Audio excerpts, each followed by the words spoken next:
So my bad for this week is that Jonas Donskoy has still not scored a goal. Wait, I think we have audio about Jonas. Goodbye.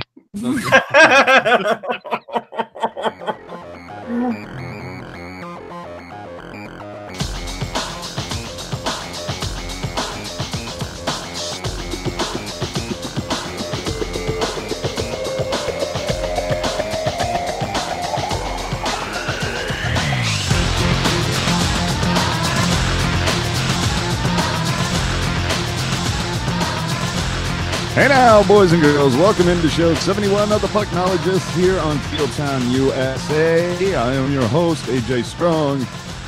Joining me, as always, Rocket Backhander. You wanted 71, you got 71. What else do you want from us? Nice. Hockey Jerk. We are 2 days away from playoffs, and needless to say, I'm really? Needless to say, I'm Playoffs? excited. Playoffs. Oh my lord!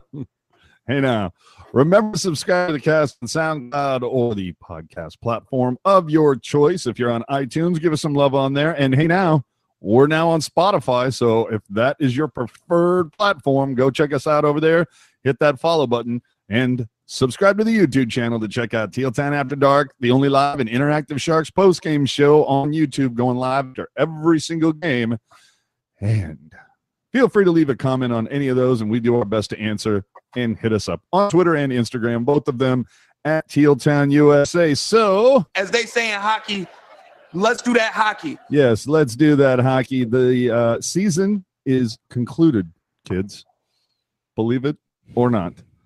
The Sharks went 3-8-1 in their final 12, not exactly lighting the world on fire. The Sharks, however, did go 2-1 over their last three, all the while giving up the goal in the first 5 minutes in each of those games. But they finished the season 49-27-9, good for 101 points, and will face the Vegas Knights in round one. So let's finish off the season that was the Sharks. Up for a twofer up in Western Canada, starting in Vancouver, pick up a 4-2 loss there.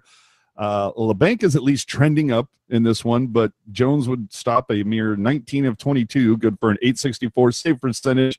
However, the story here, of course, was the return of Joe Pavelski. Despite the Sharks' lackluster play, at least Joe came back. Felt good to be back with the guys in the game. It's one of those games. Jonah made some good saves along the way for us. We had a lot of good chances.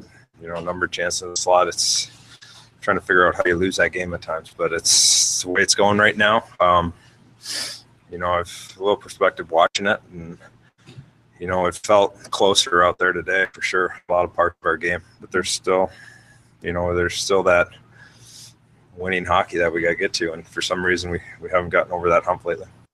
I just like the part where Joe says something like, Jones made some good stops in this one. And I'm like, yeah, I remember both of them. But Jerk, I mean, what can you take out of the Vancouver game? This game for me was incredibly disappointing because I believe the Sharks had a lead going into the first intermission. Am I wrong in saying that? No. I kind of remember Vancouver getting on the board first. Sharks putting up 2, and then, the wheels came off. It's like I always say, and then what happened? But no, nice to see Pavelski get a goal in his first game back. Obviously, it's the biggest concern when coming back from an injury is, are you rusty? Can you go at game speed? Although we know for Pavelski, game speed is not that high of a speed, but still, game speed regardless.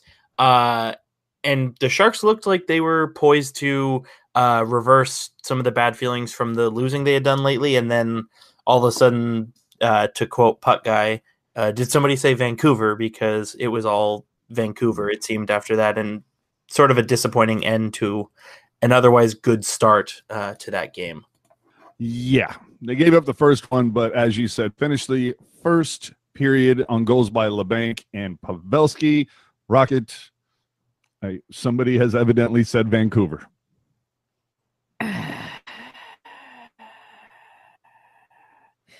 Sharks had no business losing this game.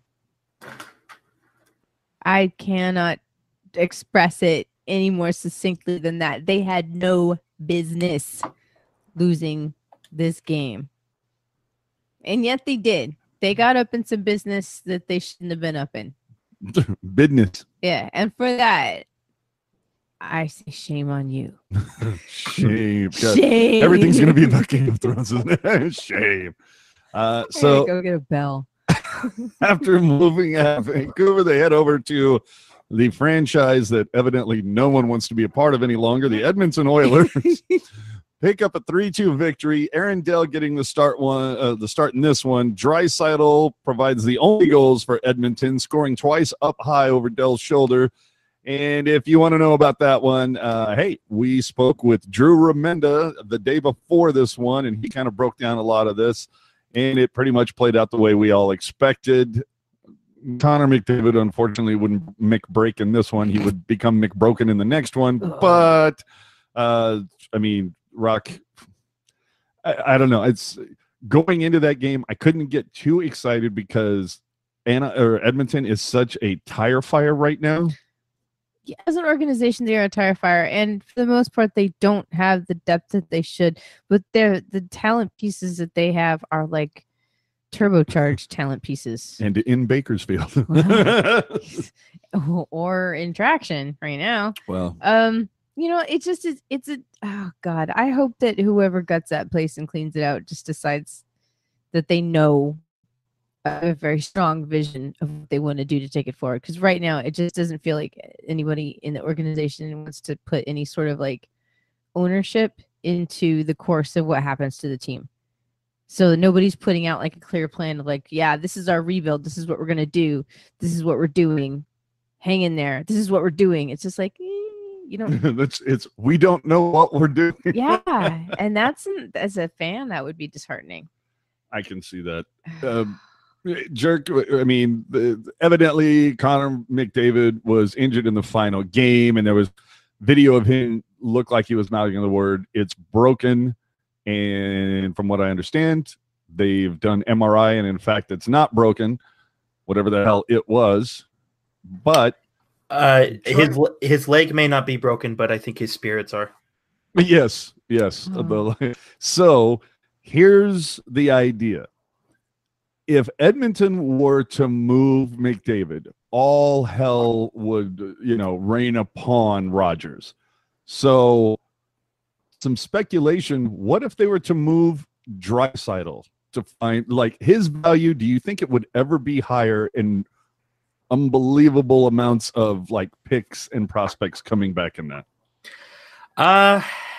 I mean, but of course, you need somebody in the front office to know what to do with those picks. Right. But yeah, and I mean, will his value ever be higher? Probably not. But at the same time, I don't think it will be very much lower for a long time. I mean, you have to remember that at this point in time, Leon Draisaitl is 23 years old and already has put up a 100-point season with 50 goals. So even if this is his ceiling, I mean, that's a hell of a ceiling, is it not? Unsustainable. They're so young. I don't know. He has a knack for the net. Often compared as the German Joe Pavelski. So take that and spin it however you feel. But I mean, if you're Edmonton, even though things are awful and things are really awful, if you're insert general manager here, whoever the hell they decide to hire, you're already so far back. In terms of where you should be. I think trading either 97 or 29, I think you would be setting yourself even further back. And that's not what you want to do when you're trying to keep season tickets in the building and keep, luxury suite holders in the building and keeping fans in general. And I'm not of the mindset that you need to acquire all these players to give Connor and Leon a team to play with. I think you need to just go for the slow burn and let everything mature at the same time. I totally see where you're coming from, but then again, I also consider it's like this is a team that's gone to the playoffs once in their last 13 seasons, and it makes me wonder. I mean, let's be honest, the Oilers fan base, God love them, they've typically they've shown an amazing amount of patience so far. Well, but, and that's the tough thing though about the Oilers. As bad as their playoff streak the last, you said 12 of 13 years, how like they've had multiple head coaches, multiple GMs, multiple waves of players coming through. I mean, it's just one of those things where you can't really point at one singular object and say that's why we're bad. It's just sort of, I mean, I guess you could look at the owner and say you hired a crappy CEO, but I mean, where do you go? To the golf course now. No. Just saying. We'll move on to Colorado, the final game for the Sharks. Fan appreciation night. The Sharks pick up a 5-2 victory versus Colorado, who really had nothing to play for, which I was kind of bummed out because Dallas won earlier. However, the Sharks would snap the Avalanche 10-game point streak. I would have liked to have seen Colorado make it up into the first wild card, but oh well. Coach DeBoer gets his 400th NHL win, and after missing over a month of hockey, we finally see the return of EK65. And here's Erik Karlsson talking about figuring things out before the postseason begins. It's nice to be out there today and be in some situations and figure some things out. So, I'm pleased about that. Didn't go too hard today. Didn't want to risk anything, and going to be ready to go full out on Wednesday, and hopefully pick it up where I left off. I look forward to the day where he goes hard. But anyway, yeah. I mean, can you really get too excited about that victory? Again, I'm not trying to put out the fire.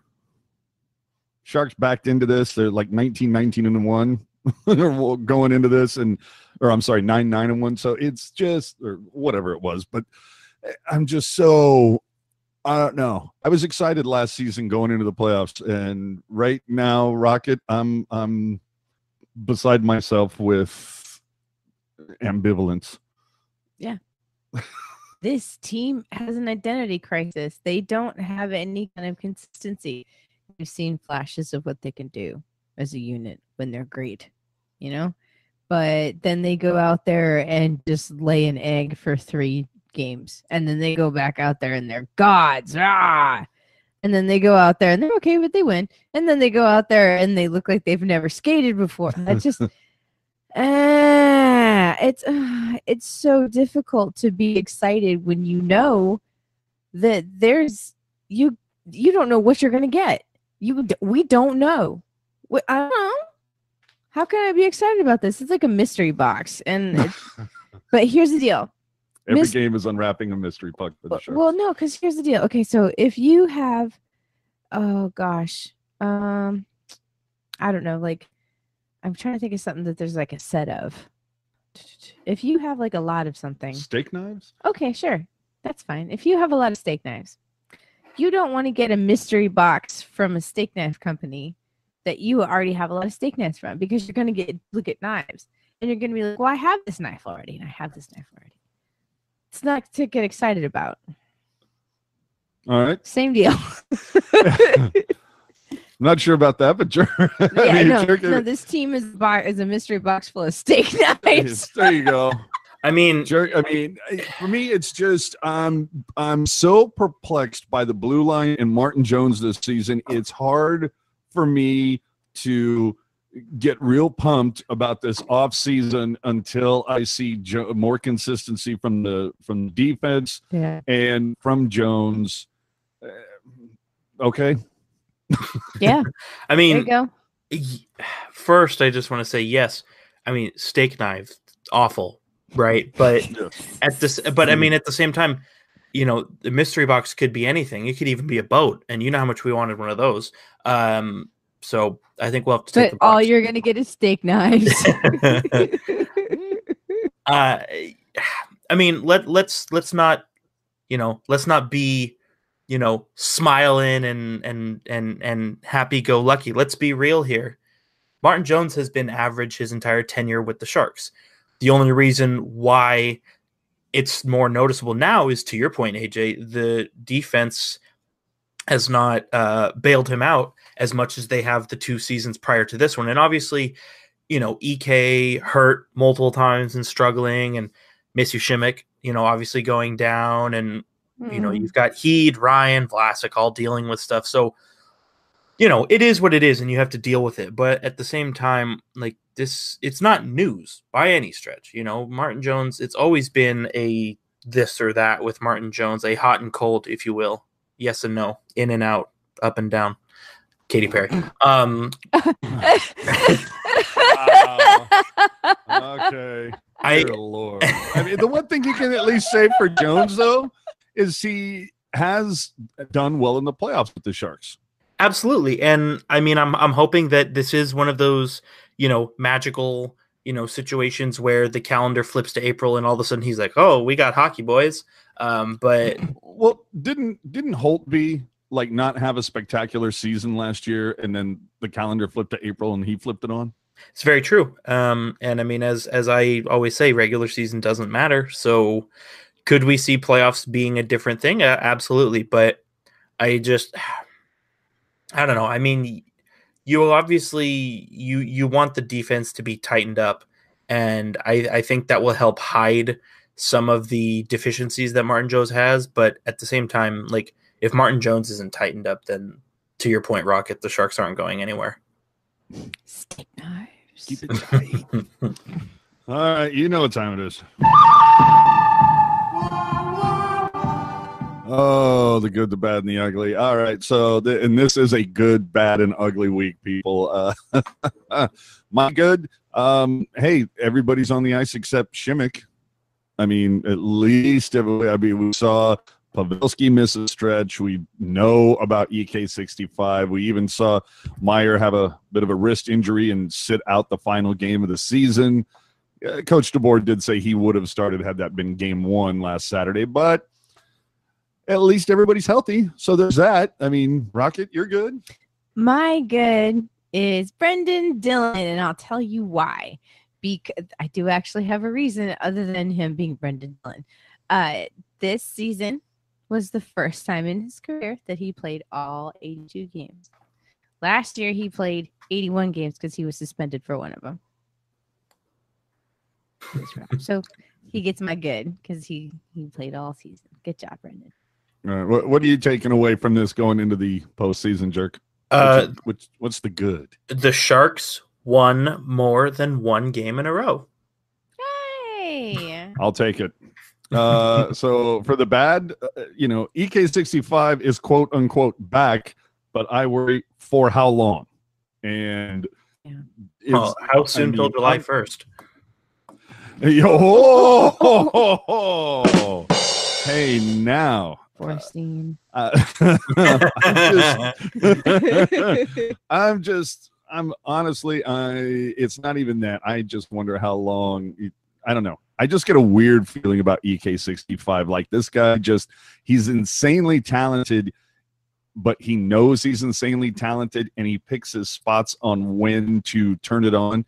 But somebody else pointed out something in EK's game, and I thought he made a strong point, is that EK65 is not that great on defense. It's that he's fast enough that he can outskate his mistakes. Fair assumption? That's fair. Yeah. All right. You're bad, Rock? My bad, I'm going to give my bad to... This isn't 3 stars.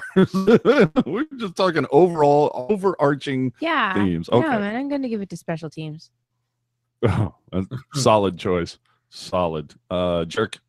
So my bad for this week is that Jonas Donskoy has still not scored a goal. I think we have audio about Jonas. Goodbye.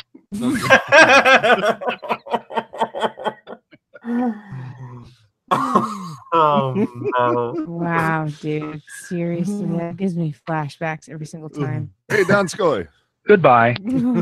Oh wow! I mean, you hope that him being up with the big line the last, I want to say, 2 games of the season, you hope that would have sparked something. But But at the same time, this is also a guy who hasn't scored since January the 10th. Funnily enough, against the Vegas Golden Knights, maybe that's a good omen. But when it rains, it pours, right?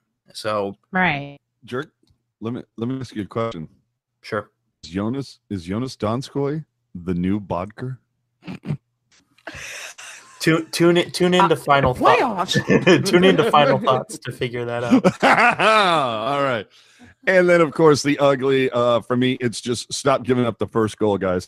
You've done it 3 games in a row now to head into the playoffs. Stop giving it up. I mean, give it away. Yeah, I was going to say, it's no fun when she, falls off the bar stool with her ankles in the air. I'm just saying. Just stop giving it up.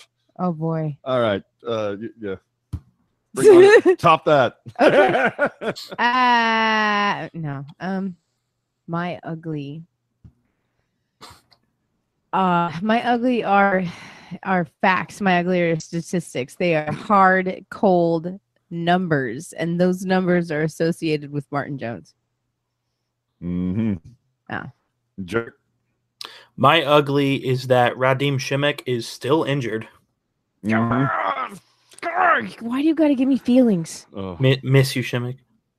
Hashtag it, people. Miss you, Šimek. So, all right. What are we going to do? Oh, good for you.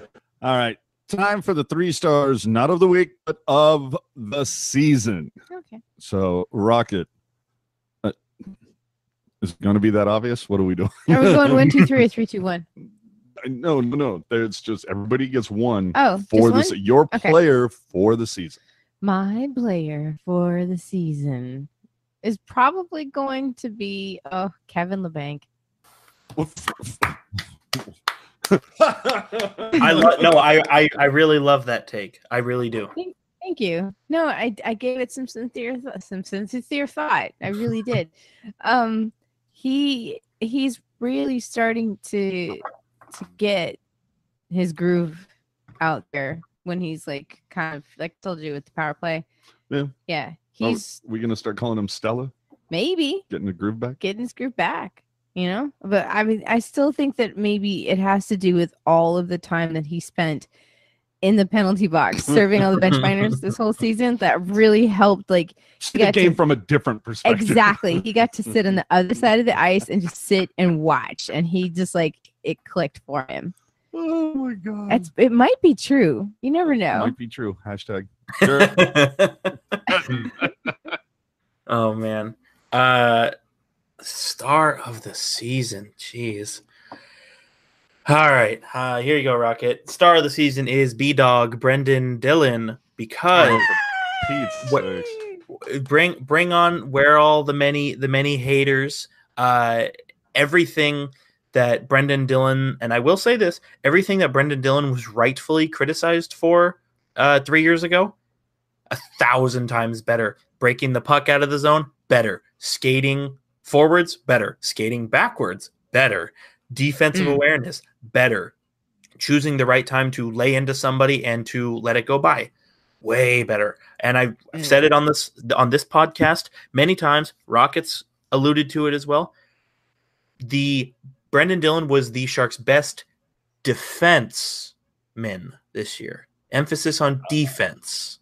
That's true. Because Vlasic had a really off year. Vlasic had a fantastic second half of the season, but you're right. That first half was rough. Otherwise, he is the defenseman. But and Brendan Dillon, you can talk about plus minus, you can talk about offensive stats, you can talk about everything. What is it, AJ, all the way to Sunday? But you can't deny the fact that consistently across an 82-game season, he was the defenseman with the least amount of ebbs in terms of ebbs and flows, or whichever the bad one is, and just his game, generally speaking, is 1,000 times better. And speaking of flows, I'm going with Sorensen. No, I'm kidding. I was just going for the tie-in. I actually, coming into this, I had jotted down Hurdle. And after hearing your choices, taking it a different way. My star for the season, Radim Šimek. Hashtag Shimek. Okay. And Of course, the reason being is because he was the one who was able to supplant Paul Martin essentially as the real Wookiee Whisperer. And look at the Sharks' record with Shimmick and without Shimmick. He was the one who just glued everything down. And just, I don't know, he brought structure and just, a quiet calm to the blue line, and evidently figured out how to work really well with Burns. So, yeah, miss you, Shimmick. Get back soon. You're mine for the season. So, for you guys. Oh, good for you. Never forget when, in his first NHL game, when Shimmick told Brent Burns what to do on the power play. I'm just saying, it takes a lot to tell Brent Burns what to do, and Shimmick was like, "No, pal, stay over there," and it worked. Take your smelly beard and go over there. It's antimicrobial beard. Oh man! All right. So we're coming up to the playoffs, guys, and if you weren't aware, we got an interview with, oh my lord, Sharks VP of Marketing and Digital, Doug Bentz. Spoke with him earlier in the week. The interview, of course, on our YouTube and on all of our podcast platforms. So go check that out. Gave us a little glimpse of what to expect for the 18-19 playoff run. Everything is playoff mode, people. There you go. Everything's neon, and which seems to be the new thing now. Not how, I don't know how that came through. Honestly, the neon thing almost kind of ticks me off a little bit because I feel like it's so Las Vegas neon. You know what I mean? Yeah, but it's really 90s. It is. I don't know. But either way, a bunch of things to expect. You can find a lot of stuff on the Sharks social, of course. They're going to be doing playoff parties for both home and away games. One thing that I really liked is that they're putting together this kind of network of bars and restaurants all over the Bay Area that are going to be like kind of like mini watch parties where they're going to be given swag and stuff, whether it's drink coasters or pennants or neon signs or whatever, but the kind of little mini Sharks bars all over the Bay Area. So go check the Sharks website out for that. And there's something else that I wanted to get into, and this, thankfully, Jerky was able to make it today, wasn't stuck with the Winnipeg Wi-Fi.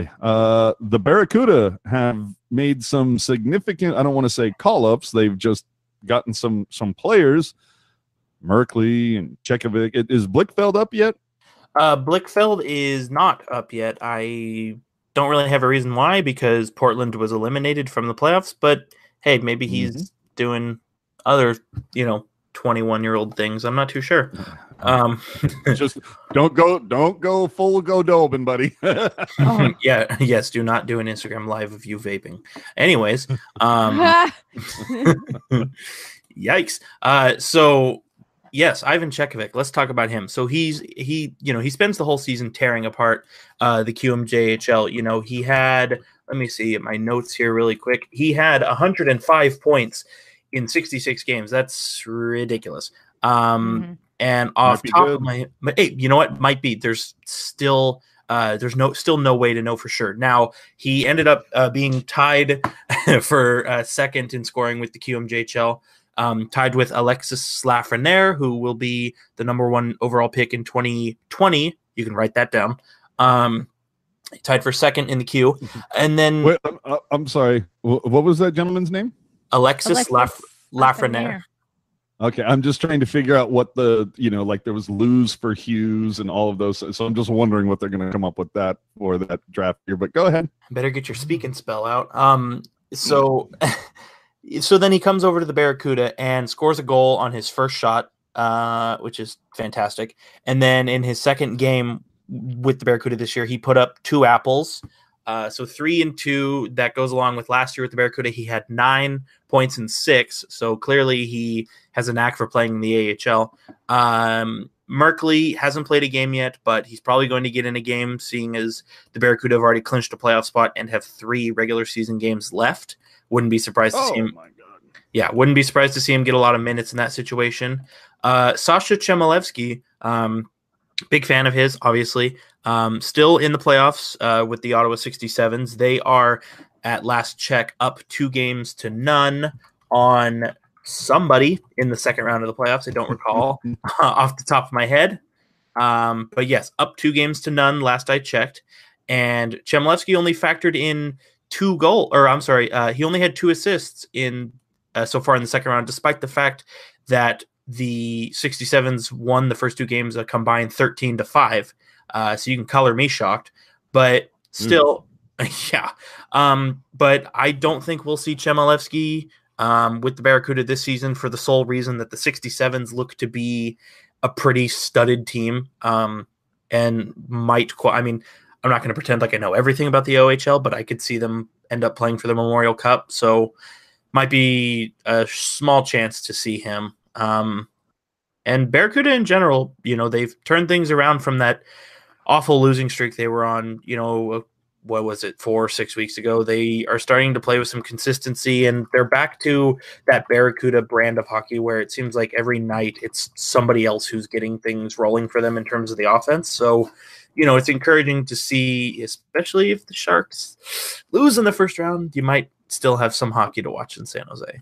True that, because right now I believe Radil and Middleton, Gambrell, all down with the CUDA, yes? Radil was called back up today, but Middleton and Gambrell are still down there. All right, well, the Barracuda did clinch its 4th Calder Cup playoff appearance in as many seasons on Saturday. They picked up a 5-4 OT win against the Grand Rapids, and then a 3-2 Colorado loss. But wait a minute, that can't be right. I think I might have mistyped something. Either way, the Barracuda, the only team in the 4-year history of the Pacific Division to reach the playoffs in all 4 seasons. San Jose Barracuda, the opening round opponent, is to be determined, but the CUDA can secure home ice through the first round with a win at San Diego on Wednesday. Why is it that the Barracuda and the Sharks play so often on the same day this year? I don't know. With 3 games to go in the 18-19 regular season, Barracuda trails the top-seeded Bakersfield Condors by just 2 points. And to me, that is pretty damn significant when you consider the run that the Condors made just about a month and a half, 2 months ago. It was insane. They were kind of running the table, weren't they? Oh, they were killing it. That, and when you can 15 in a row or something? I don't want to speak out of school here, but I think they got it up to 17. It was an insane run. Yeah, and you couple that too with how much the Barracuda were losing early in February and March. It remains to be seen, but if anything, I could see like Oilers fans going, so you ever thought about taking a trip to Bakersfield? Oilers fans want to see if they can change the waivers rules in the next CBA so they can just switch the Condors and the Oilers, switch them leagues. No doubt. That'd be fun. That'd be really funny if the Condors had like the strongest away travel fan faction out of any other in the league, and it's just a bunch of disenfranchised Oilers fans. Oh, that would be great. Okay, let's get into some other stuff here. Oh, time to wrap it around, reach it around. It's all good. Round the horn, baby. Coach Q to Florida. Has that now? That's a speculation. Nope, it's official. It is. Okay, so it is official. I kept on seeing different reports from different areas, so it is official. All right. So, I mean, the thing that I want to talk about is the fact that once that happened, Logan Couture, and for those of you who don't know, Hockey Jerk, massive Couture fan. Logan Couture tweeted out like, "I would like." Hold on. Go ahead. I thought you were going to say, for those of you who don't know, Logan Couture plays for the Sharks. For all of you people on the East Coast. I was going to say, I mean, if you're part of the local media, you probably do need that refresher. Yeah. Oh, it got super shady. No, Logan said something like, I want Boogie back. Oh, they said, lol, yeah, it was all his fault. Bring it back to San Jose. And he tagged at San Jose Sharks. So obviously that's a huge endorsement for Boogie, but what does that also say about the current staff? I don't think it says anything about the current staff. I think it's just I think it says more about Logan's support for Boogie and how like he doesn't think that Boogie's firing was because he was a bad coach. No. Yeah. Jerk, Yeah. I mean, how bad do you want Boogie back? I mean, you could argue that while Bob Bugner was on the Sharks bench, the defensive side of the game was the best it had ever been. That said, I think, considering the hand they were dealt, I think the Sharks coaching staff has done a fair job at that. I mean, how you spelling that? I don't want to get into it. Okay. I mean, I don't know. I would love Boogie back. I think it would be great, but at the same time, I still think this. I mean, you think about it. This is only Rob Zettler's second season back, and dang, I cannot remember the other gentleman's name off the top of my head. But this is only his first. Yes, Dave Barr. This is only his first season with the team, so they're still, trying to figure some things out. And I think you have to allow there to be some kind of grace period in that respect. Now, if we're having this conversation this time next year, ask me again. But yeah, I don't know. Boogie's great, but I still think the coaches the Sharks have are fine. And Q in Florida. I mean, when you consider the speculated moves that they'll be making on July 1, it's not a surprise to see a guy like Q would want to go coach the Florida Panthers. But even if those speculated moves don't come to fruition, I still think Florida probably should be a playoff team and probably should have been the last 2 years. I mean, there's a lot of talent on that team, and I think Q sees that. I don't think he's looking for a cup right off the hop. I think he wants to take on that team where, like I talked about earlier, maturing together, where you bring the coach in and you bring in the players who are on the cusp, but not quite there, and you come together and you win together. And I think it will make the connection even deeper. So I like the move. See, I'm going to say that you're both wrong. I'm going to say that Coach Q looked at the weather index for Edmonton in January and looked at it in Florida for January and thought, the idea of getting off a plane when it's 72 degrees in January versus minus 13, that sounds more appealing to me when I'm on the back nine of the career. And maybe I'll just go there. But, how do you make a tissue dance? Put a little boogie into it. Oh, wow. I went there. Wow. Q also more or less guaranteed that they would make the playoffs next year. So we'll see. That's a bold statement. So we're talking about musical chairs in the coaching world. Next. See, T-Mac, former Sharks coach Todd McClellan. We're hearing reports of L.A. We're hearing reports of him taking a meeting in Buffalo. He went to Buffalo. It makes me wonder, considering that taking the gig in LA would be, I'm not saying it's a middle finger to the Sharks, because I mean, he was with Edmonton, they play in the same division, you know what I mean? Now granted, is LA the vaunted hated rival of the Sharks?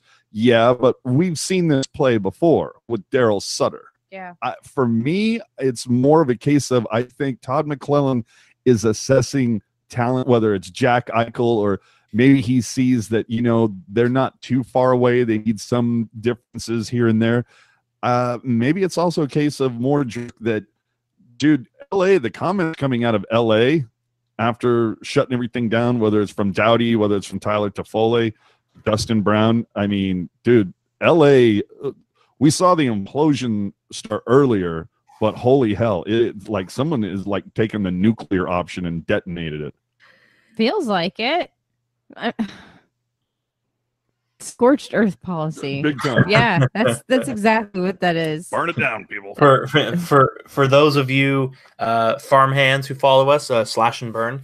I mean, now don't come outside the Jerk studio with your pitchforks and your torches. But LA Kings, they should probably be a better team than I think they are. I mean, there's just as many deficiencies as they do have. There's still quite a bit of talent on that team. I mean, you talked about Drew Doughty.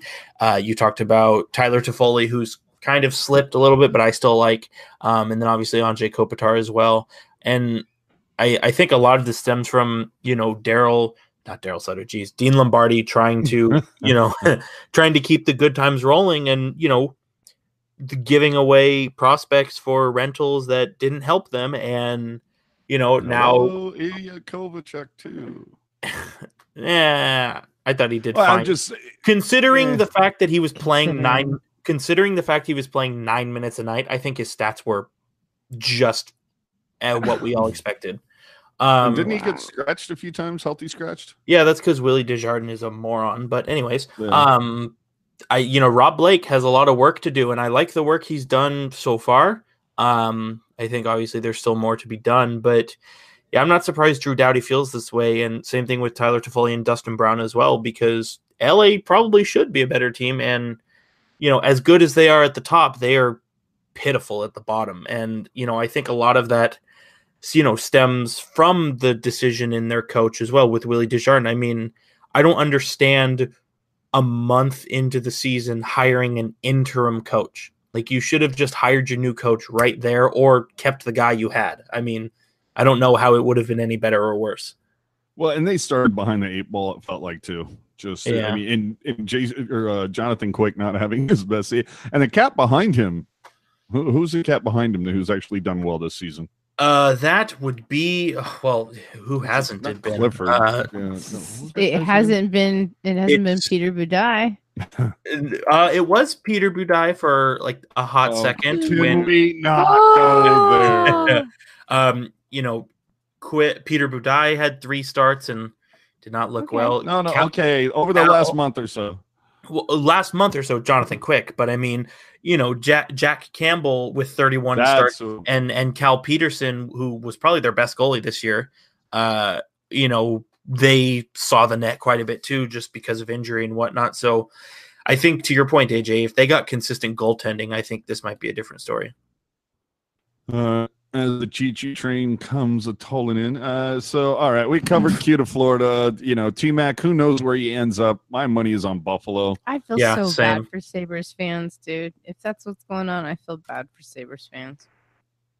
Oh, I would like to put it out on the airwaves, too. Marco Sturm is the guy in LA. So when that happens, you can tweet me. Yeah, now that's going to be the one that, like, Sharks fans are going to be like, oh, that hurts. But Buffalo, maybe T-Mac just really likes, 900 number or whatever. Well, T-Mac's, I believe his oldest son also goes to school in that area.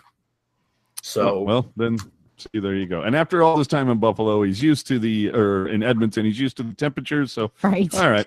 Well, and depending on how things go, he's also pretty used to losing as well. Oh, man. Goodbye. I am kind of a fan of Jack Eichel, so I feel a little bit bad about that idea. Mm-hmm. Oh. All right. So finally, kids, where's your playoff brackets at? The Choo-Choo train isn't coming through. If you say playoff brackets, and here comes Choo-Choo. Get out the way. Team's gonna beat you guys. Choo-Choo. That's right. Bring it in. So, where's your brackets at? And there's a little part of me that kind of worries that is this going to be 2004 all over again? I don't know. 2004. I mean, with hindsight, that was a hell of a Stanley Cup final. But if you recall, the Sharks did lose in the Western Conference final. Exactly. So, I mean, I hope not. I hope this year is 2019, where the Sharks win the Stanley Cup.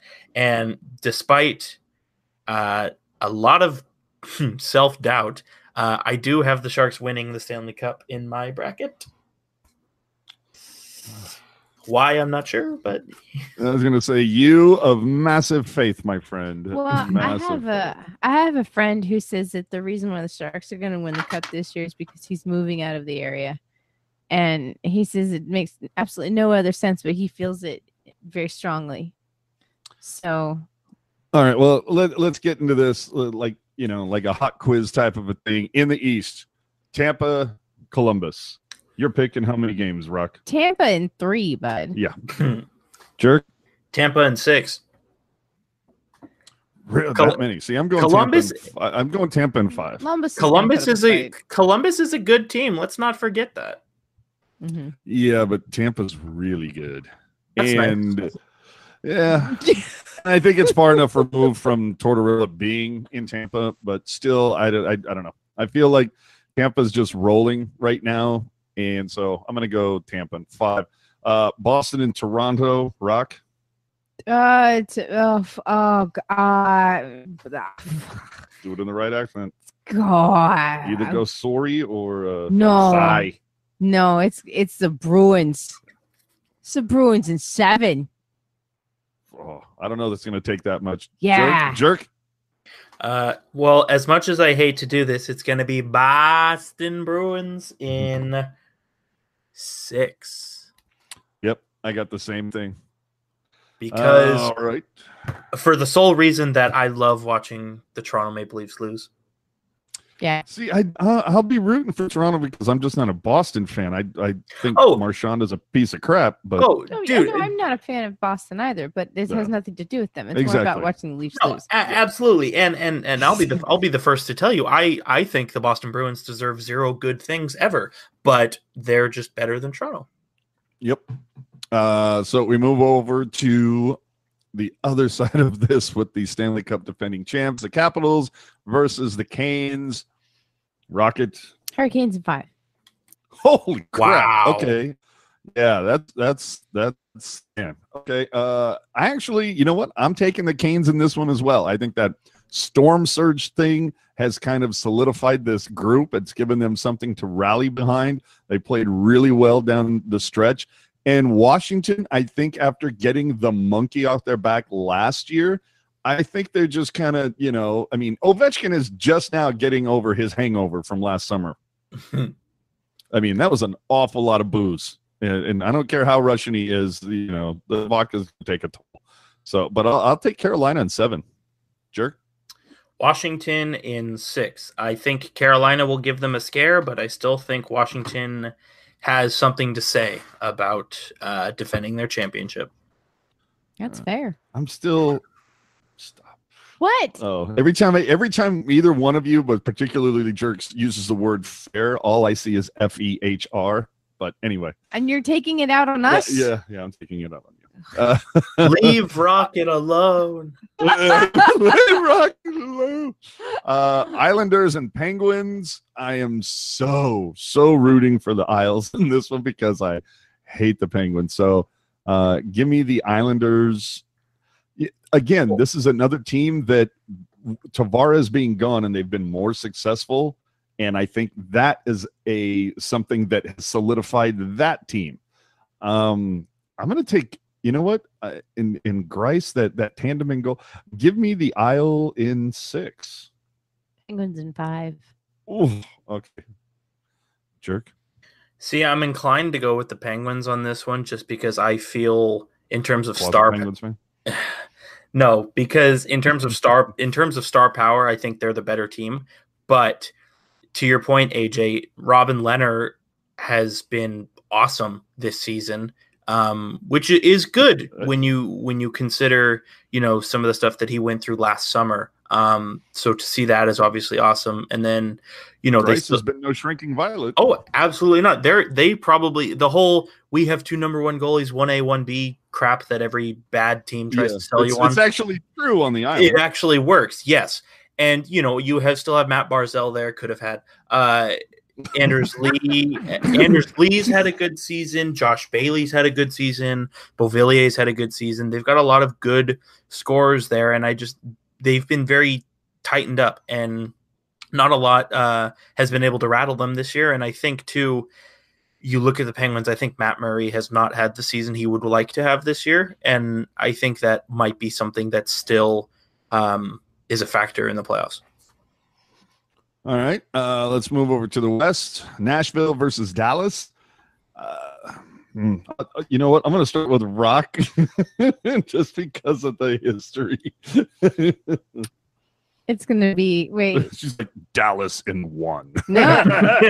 It's Dallas. Wait, in 7 in overtime. Ooh. All right. Just because that really crushed it.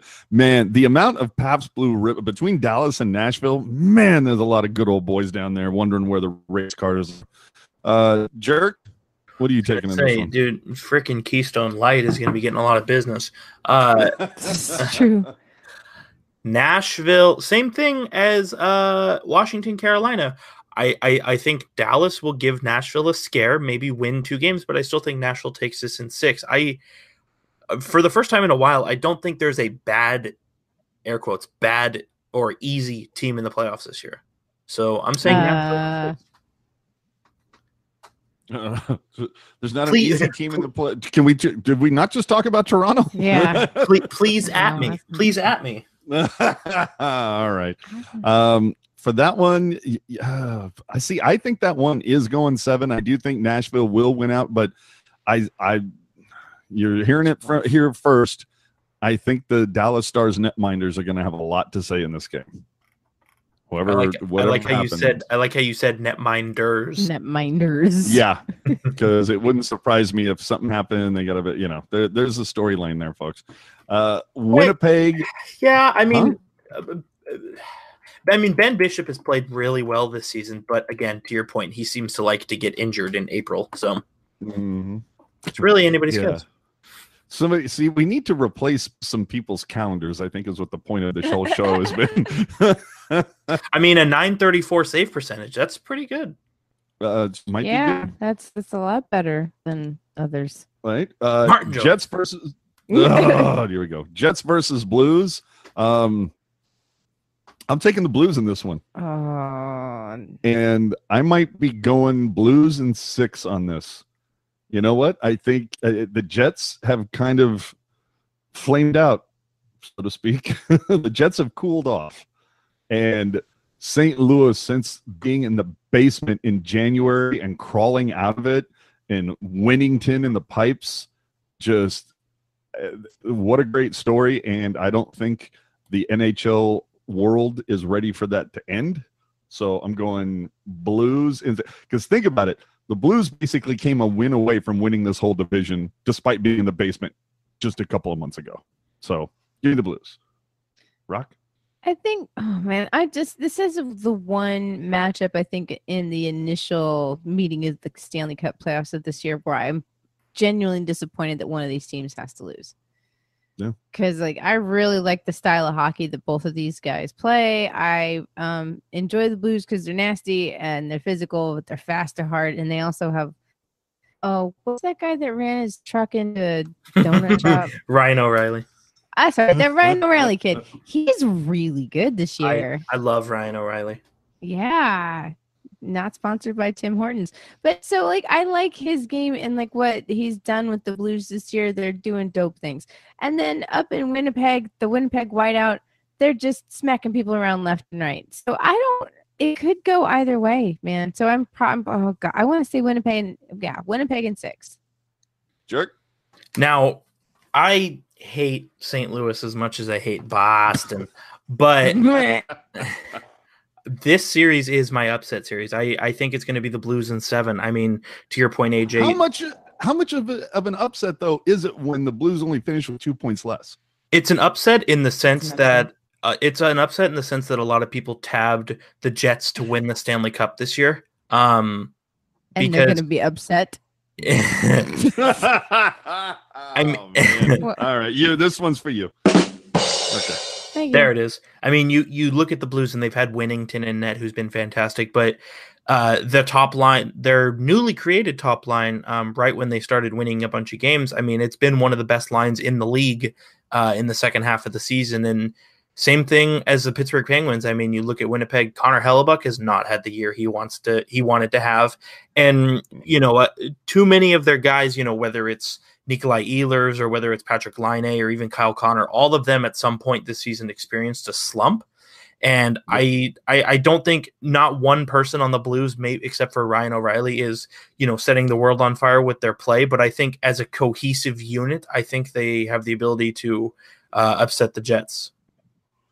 And Tarasenko will have the game winner. Hey, could be. #4C. So, all right. So you said you're going Blues. I'm going Blues. Rockets wins Jets in this one. Yeah. We go with Colorado versus Calgary.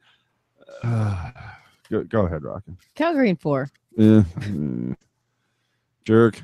Calgary in 6 because Colorado was one of the hottest teams towards the end of the regular season, all without Mikko Rantanen and Gabriel Landeskog. So it makes you think, how well are those guys going to play once they are healthy? Remains to be seen, obviously. Same thing, Philip Grubauer has been one of the best goalies in the NHL in April and March as well, and he's going to be the starter for the Avalanche to at least to start the playoffs. And I think he'll be able to steal some games for them. And obviously, if University of Massachusetts loses, they'll get Cale Makar as well. But in spite of all of that, I still think Calgary's going to win. I just don't think it's going to be a sweep. Yeah, I don't think it'll be a sweep either. I'm leaning towards Calgary in 6, but I'm hoping for Colorado in 7. Because I go back to what you were saying is if Grubauer can steal one in Calgary, especially if it's game 1, all of a sudden tables turn just a scotch. So either way. And finally, the series that we all really care about. Because it's funny, which one of you said it where you were just like, oh, it was Rocket that said the thing with the Jets and the Blues. Like, this is the one I really don't want, Yeah. Because let's be honest, I'm really not rooting for winners so much as I'm rooting for teams to lose. Like, I'm rooting for Tampa to lose, Boston to lose, Washington to lose, Pittsburgh to lose, Nashville to lose. And then, like you said, yeah, I really don't have much of a dog in the fight when it comes to Winnipeg or St. Louis. I mean, you can sit there as a Sharks fan and point to the past playoff series, but, Chris Pronger, that happened almost 20 years ago, so it's hard to get, too, bat nuts about that. Big and then defenseman.com. Oh. And then Calgary Avs, yeah, I'm rooting for Calgary to lose, so it makes the path for the Sharks easier. So Sharks, Golden Knights, Rocket. How do you think this? Are you able to take the teal tinted glasses off and call this? Here's the thing: is I don't know if the other way around. I don't know if I could put the teal tinted glasses on and call this. Ooh, You've piqued Jerk's curiosity. Yeah, because it's good phrasing. You know what I'm saying? Like, I want to believe in this team, and when they're amazing, they're great, but they're so inconsistent that it's like, I don't know what I'm going to get. If I'm going to get, so if the teal tinted glasses are on, I'm going to say Sharks lose the first 2 games, but then they win the next 4. That's so not Sharks. So it would be what? 6. Sharks and 6. But you take them off and you look at everything objectively, I'm pretty sure it's Vegas in 5. Oh man. Yeah, I don't think I can go that deep. Jerk. Took them off and threw them on the ground. Jesus. How you doing this, Jerk? Vegas. Exactly. No, I'm just kidding. The San Jose Sharks in 7 games. Now, the Sharks are probably going to go down 3-0, but then they're going to – no, I'm just kidding. No, I truly think Sharks in 7. I think I still stand to this day. Yes, the first 2 lines for the Golden Knights are deadly. Deadly. Their entire second line they did not have a year ago. And it's a hell of a second line. And I think their defensive core as a unit is a very good unit, and they spread the minutes all around nicely. But got to remember, Marc-Andre Fleury is coming off a season where he was worked very hard. He's also coming off an injury. So I'm not saying that he's going to be the Marc-Andre Fleury from 2010 to 2015, but here's hoping. And I still think top to bottom, the Sharks forward depth is much better than Vegas's. And I think the key to this series, the Taco Bell take, if you will, is if Martin Jones can be average, and if the Sharks goal scorers can get pucks past Marc-Andre Fleury. I think that's really all that it'll take. Oh, boy.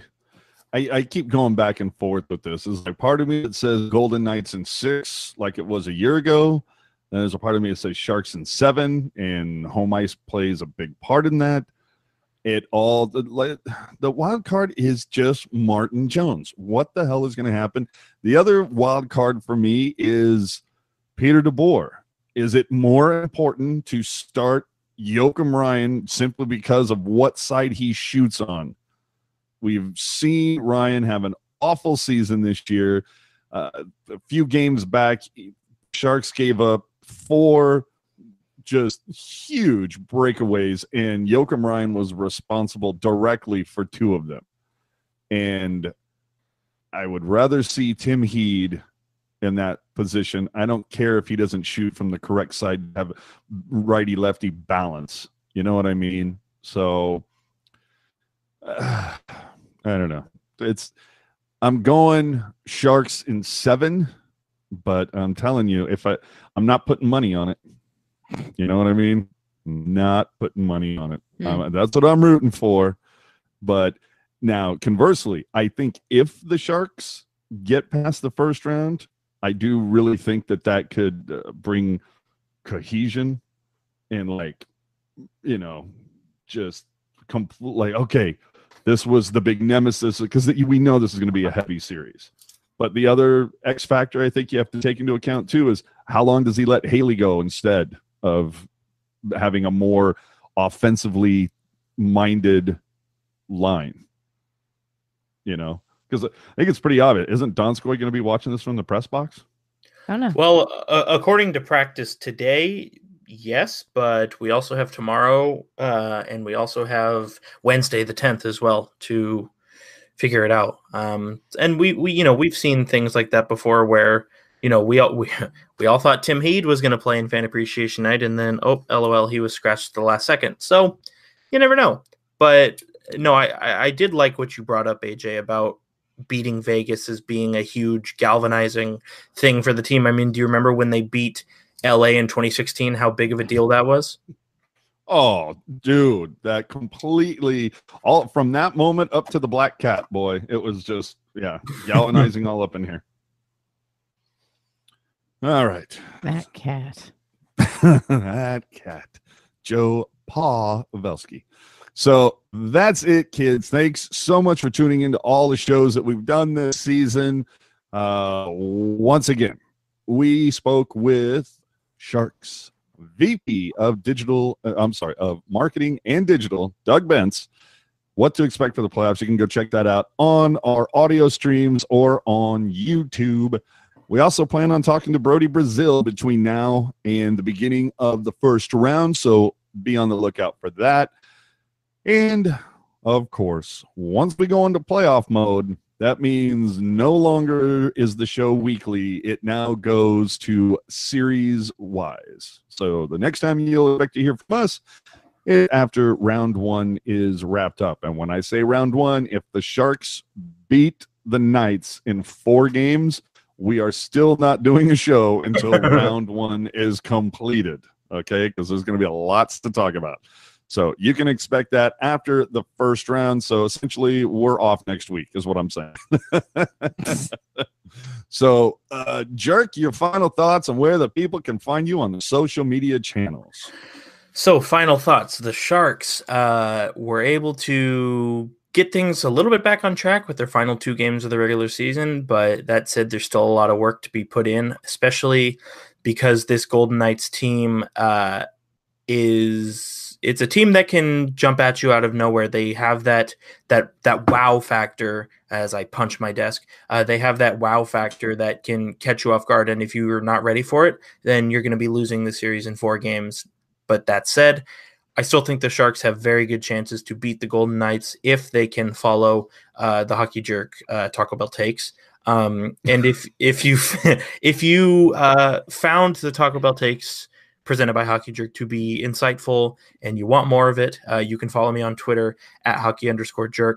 We're going to be taken all over the place, and no take will be left behind. Is the subscription rate to your Twitter, does that increase during the playoffs or remain the same? Actually, we're having a playoff special right now. You can reply, retweet, and like for only $2.99 a series. Oh, wow. That's a bargain. Rocket. Wow, my final thoughts. Man, it's been a rough year, not only for the Sharks, but, well, for me, I wouldn't say rough, but it's been eventful. I moved. I got a new job. My whole life changed. And this team's giving me white hairs. Like some over there. Every time they miss the net. Every time it's off the post, I get another white hair. That's my final thought, man. I just go Sharks. You can find me hanging out on Twitter, capital R, capital B, little backhander76. That's R, backhander76. I tweet about hockey, drag queens, weather, cats, food, random things. And 16 by 20 photos of Brendan Dillon. I own a Dillon! You can check me out on Instagram, too, and look at these cool pictures of the Brendan Dillon signed autographed. Same thing. Autographed, framed, matted poster, a photograph that I got of our boy Brendan. So on Instagram, Rocket Backhander, one word. And I am AJ_strong on all the little social media platforms. Again, do us a favor. Subscribe to us. SoundCloud, Spotify, iTunes, whatever one you like. That'll work. Subscribe to the YouTube channel. Follow us on Twitter and Instagram at tealtownusa. Again, thank you for listening. We will catch you after round 1 is completed. And with that, Goodbye.